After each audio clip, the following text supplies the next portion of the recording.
So I've recently done an Instagram poll. So on the Instagram stories, you can do like a poll, like a bit like a questionnaire, and 90% of people, so over 200 people responded to this Instagram story. Over 200 people, 90% felt that they didn't trust that restaurants would take their allergies seriously.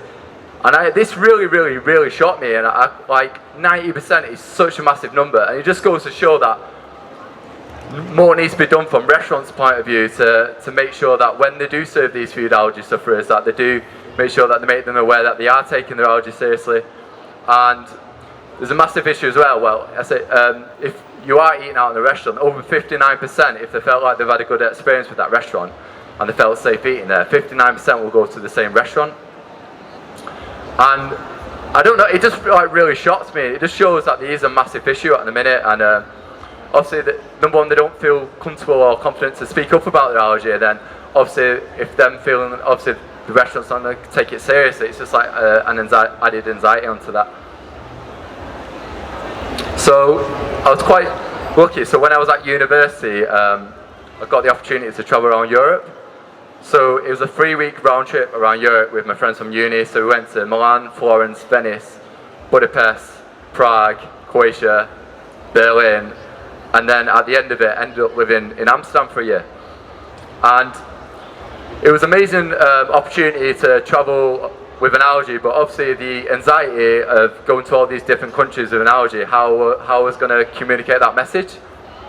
So when I was going through Italy, my friend on the far right, Luigi, speaks Italian. So what he could communicate clearly with the restaurants that I did have severe allergy, and it was very easy for him to kind of communicate that to the restaurants in Italy. But as we travelled further into Europe, it became a lot harder to communicate that I did have a severe allergy. So when I used to go into restaurants, I used to show the Google Translate on my card, and essentially the message would be that I've got a severe allergy, can you make sure the food doesn't come in contact with nuts? But as I was travelling further into Europe, the message got more serious, because I felt you really got communication is like so important, and starting that dialogue with the restaurant. So I was like very kind of trying to be like very clear and upfront about my allergy. We went to a restaurant in Budapest, and some people might know this story from the podcast, but when I went to Budapest and I showed him the Google translation, it read, I've got a severe allergy, if I do eat nuts, my neck can swell up and I can die. And the restaurant, or the staff at the restaurant in Budapest, started laughing, and they thought it was some kind of joke. They just didn't take my allergy seriously at all, and I was like left really frustrated and angry. And then I was like, well, should I eat at that restaurant if they're not taking it seriously? And this is a restaurant, and it just baffled me that like they just did not take my allergy seriously like whatsoever. And this is how like most restaurants do.